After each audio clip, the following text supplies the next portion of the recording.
2006 Subaru Forester ignition wires and spark plug replacement. I'm Brian Esser from How to Automotive, and I'm going to walk you through that process. To get started, we're going to do cylinders 2 and 4, which are going to be on the driver's side on this particular car. We're going to replace the ignition wires and the spark plugs on this one. So first thing I'm going to do is take a little flat blade screwdriver, and all the little wire looms I'm going to pop open with my screwdriver. So I'll stick it in here like so and just kind of give it a twist and pop the little wire looms open like this. And I'm going to do that all the way up and all the way over to the coil. So we're going to start by removing cylinder 2, which is the front spark plug and wire here. So we're going to go ahead and pull the spark plug out, and then you're just going to pull the wires off like this all the way up to the coil and get this out of your way, and you'll pop it off the coil here. Now we'll do the same for cylinder number 4 and pop it off the coil. So the cylinder number 4 is on the bottom and cylinder number 2 is on the top. Okay, after you pull your ignition wires out, you want to check the seals here on the valve covers here. They like to leak oil into the spark plug tubes, and if your valve covers are leaking into the tubes, you'll need to replace the gaskets and the tube seals. Now to get the spark plugs out, I'm going to use a standard 5/8 spark plug socket. Mine has a built-in magnet built into it. And then I'm going to use a 3-inch extension with this one has what they call a semi-wobble. And then that way it fits right down in the tube, and that little semi-wobble just allows it to go in nice and easily. And once it's in there, if you don't like the semi-wobble, you can push it in and mine will lock into place and it becomes a solid socket.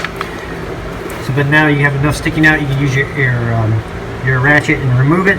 I recommend you remove these by hand. Don't use air tools or power tools. Using air tools is known to just pull the threads out of the cylinder head, and you don't want to deal with that. So just take them out by hand. So now we're getting ready to reinstall our platinum spark plugs, and they already come pre-gapped from the factory. And I don't like to use gappers on platinum spark plugs. This tip is very fragile and it breaks really easy. So if your gap is off, I recommend that you take it back to wherever you bought it from and get a new one. And so now we're going to run this spark plug back down in the tube, and we're going to tighten it up until this little washer right here, you'll feel it crush down. So as you tighten it down, you'll feel it slightly crush down. That's as tight as you need to go. You don't need to like really bear down on these things. You just want to feel this little washer crush. So we're going to install cylinder number 4 first, and it's the wire in your kit is most likely to be slightly longer than the cylinder number 2. So you're going to route it kind of through here. Go ahead and plug it into cylinder number 4 back here. It's the furthest one in the back. We're going to make sure it's plugged in, and then you'll mount the wire in the looms and follow it around until you get to the coil. And this is going to mount on the lower port of the coil pack here, back here in the back.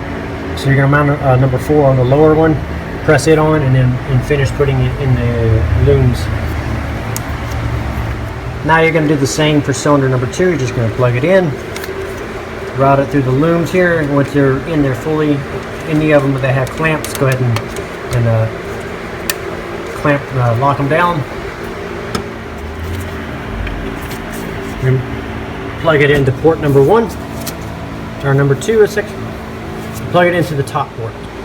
Okay, to get started on the passenger side, I'm going to remove the air snorkel here by loosening the clamp here. I'm going to unplug the mass airflow sensor by squeezing the tab and pulling off, and popping the clips off for the air cleaner, and then working the whole air cleaner assembly out. So now with the air box out of the way, air cleaner out of the way, just like the other side, you can get to cylinders 1 and 3 on this one. So I'm going to start by popping the little clips off. So now with the air box out of the way, air cleaner out of the way, just like the other side, you can get to cylinders 1 and 3 on this one. So I'm going to start by popping the little clips off. So after that, I'm going to remove the spark plug wire from the tube, pop it out, and cylinder number 1 is the top one. And I'm going to go ahead and remove the wire all the way completely. And then I'll do the same for 3. You can also remove the lower part of the box by just removing the 12mm bolt here and here, and lifting the lower part of the box out, and that'll make it easier to get to the spark plug. Just like the other side, go ahead and remove the spark plugs and install them. So now we're ready to go ahead and install our ignition wires.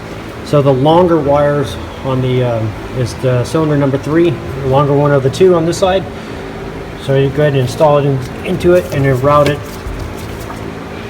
under the tube.